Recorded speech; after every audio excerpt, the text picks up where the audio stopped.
நம்ம இன்றைக்கி ரொம்பவே சுவையான கார பணியாரமும் தக்காளி சட்னி எப்படி செய்கிறதுன்னு பார்க்க போகிறோம்.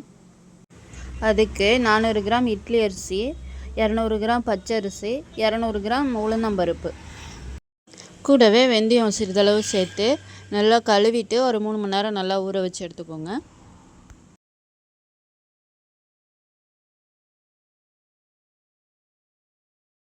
அரிசி உளுந்தெல்லாம் நல்லா ஊறிடுச்சு. இதை இப்போ மிக்சி ஜாரில் சேர்த்துட்டு நல்லா அரைச்சி எடுத்துக்க வேண்டியதான். ரொம்ப நைஸாக அரைக்க தேவையில்லை, லைட்டாக கொரகொரப்பாக இருந்தால் தான் பணியாரம் நல்லா டேஸ்ட்டாக இருக்கும். மாவு ரெடி பண்ணியாச்சு. இப்போ இதுக்கு தாளிப்பு ரெடி பண்ணிக்கணும். ஒரு சின்ன கடாயில் 1 டேபிள் ஸ்பூன் எண்ணெய் சேர்த்துக்கோங்க. 1 டேபிள் ஸ்பூன் உளுந்தம்பருப்பு, 1 டேபிள் ஸ்பூன் கடுகு சேர்த்து நல்லா பொரிய விடுங்க. கடுகு நல்லா பொரிஞ்சதுக்கப்புறம் ஒரு பெரிய வெங்காயத்தை பொடி பொடியாக கட் பண்ணி இதோடு சேர்த்துக்கணும். சேர்த்துட்டு நல்லா கலந்து விடுங்க. வெங்காயம் கலர் சேஞ்ச் ஆகிற வரைக்கும் நல்லா கலந்து விடுங்க. இந்த ரெசிபியை நீங்கள் காலையில் பிரேக்ஃபாஸ்ட்டுக்கும் செய்யலாம், ஈவினிங் ஸ்நாக்ஸாகவும் செய்யலாம், நைட்டு டின்னருக்கும் செஞ்சுக்கலாம். எல்லாத்துக்குமே சூட் ஆகும். வெங்காயம் நல்லா கலர் சேஞ்ச் ஆகி வந்துருச்சு. இந்த டைமில் ஒரு கைப்பிடி அளவுக்கு துருவின கேரட் சேர்த்துக்கோங்க. கேரட்டை டைரெக்டாக மாவில் சேர்த்தும் செய்யலாம், ஆனால் இந்த மாதிரி செஞ்சிங்கன்னா பச்சை வாசம் எதுவும் இல்லாமல் இருக்கும். இது கூட 2 பச்சை மிளகாய் நறுக்கி சேர்த்துக்கலாம். இது குழந்தைங்களுக்கு கொடுக்குறதுனால நான் சேர்க்கல, உங்களுக்கு வேணால் சேர்த்துக்கோங்க. கேரட்டை நல்லா கலந்து விட்டுட்டு இது அப்படியே மாவில் சேர்த்துக்க வேண்டியதான். ரெடி ஆகிடுச்சு. இதை இப்போ மாவில் சேர்த்துக்க வேண்டியதுதான். உங்களுக்கு விருப்பமான காய்கறியை நீங்கள் சின்ன சின்னதாக நறுக்கி இந்த மாதிரி வெங்காயத்தோடு சேர்த்து நல்லா வதக்கிட்டு அது மாவோடு சேர்த்துக்கலாம். நல்லாயிருக்கும் டேஸ்ட்டு. கூடவே நறுக்கின மல்லி இலை ஒரு கைப்பிடி அளவு சேர்த்துக்கோங்க. இது கூட ஒரு கைப்பிடி அளவு முருங்கைக்கீரையும் சேர்த்துக்கலாம், உடம்புக்கு ரொம்ப நல்லது. தேவையான அளவு உப்பு,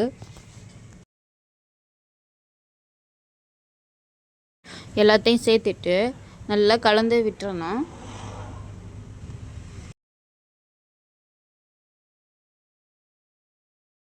மாவு ரொம்ப கெட்டியாகவும் இருக்கக்கூடாது, ரொம்ப தண்ணியாகவும் இருக்கக்கூடாது, மீடியம் பதத்தில் இருக்கணும். கலந்து விட்டுட்டு கெட்டியாக இருந்துச்சுன்னா லைட்டாக தண்ணி சேர்த்துக்கோங்க. தண்ணி சேர்த்து நல்லா கலந்து விட்டுருங்க.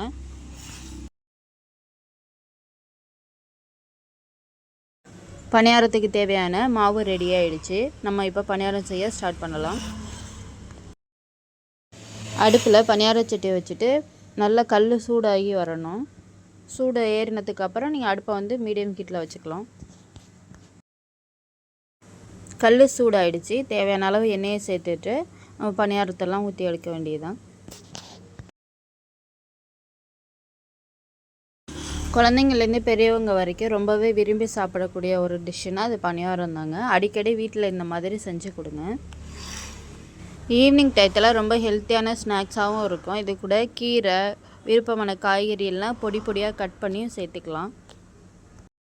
அடுப்பு சிம்மை விட அதிகமாகவும் மீடியம் ஃப்ளேமை விட கம்மியாகவும் இருக்கணும், இல்லைன்னா பணியாரம்லாம் கரிஞ்சிடும்.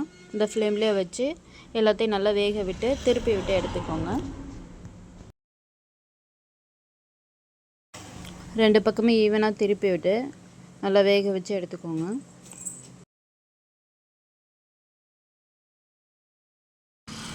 பணியாரெல்லாம் ரெடி ஆகிடுச்சு. இப்போ இதை நம்ம ஒரு பிளேட்டுக்கு மாற்றிட வேண்டியதுதான். இதே மாதிரி மீதம் இருக்க எல்லா மாவுலையும் செஞ்சு எடுத்துக்க வேண்டியதுதான். அவ்வளோதாங்க, ரொம்பவே சுவையான கார பணியாரம் ரெடி பண்ணியாச்சு. இப்போ இதுக்கு தேவையான தக்காளி சட்னி எப்படி ரெடி பண்ணுறதுன்னு பார்க்கலாம் வாங்க. ஒரு பாத்திரத்தில் 1 டேபிள் ஸ்பூன் எண்ணெய் சேர்த்துக்கோங்க. கூடவே 1 ஸ்பூன் உளுந்தம்பருப்பு, 1 ஸ்பூன் கடலைப்பருப்பு சேர்த்துக்கோங்க.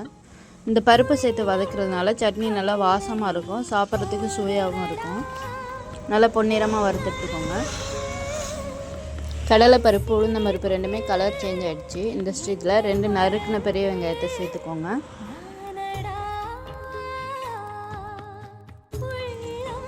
கூடவே 4 பல் பூண்டு,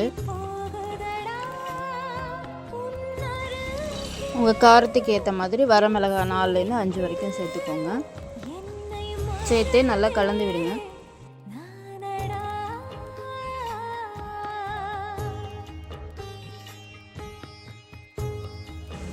வெங்காயம் நல்லா கலர் சேஞ்ச் ஆகி வதங்கி வந்துடுச்சு. இந்த ஸ்டேஜில் நறுக்கின தக்காளி 4 இது சேர்த்துக்கோங்க. நல்ல பழுத்த பழம்.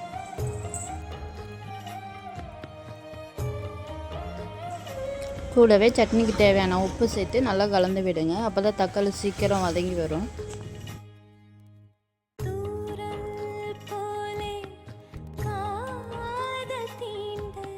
தக்காளி நல்லா வதங்கி வந்துருச்சு. இதை இப்போ ஒரு ஃபேனில் நல்லா ஆற விட்டு அதுக்கப்புறம் மிக்ஸி ஜாரில் சேர்த்து அரைச்சி எடுத்துக்கணும்.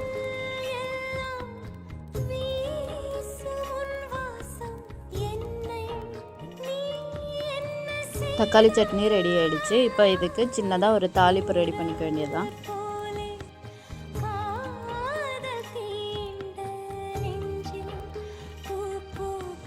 ஒரு குழிக்கரண்டியில் 1 ஸ்பூன் எண்ணெய் சேர்த்துட்டு இது கூட கடுகு உளுந்தம் பருப்பு சேர்த்துக்கோங்க.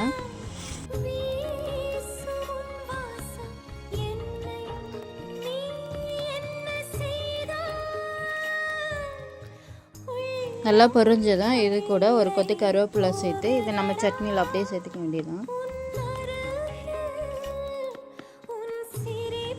அவ்வளோதாங்க, தக்காளி சட்னி ரெடி ஆயிடுச்சு. இந்த கார பணியாரத்தோட தக்காளி சட்னி, தேங்காய் சட்னி உங்களுக்கு விருப்பமான ஏதாவது ஒன்று வச்சு சாப்பிட்லாம். ரெண்டுமே நல்லா இருக்கும்.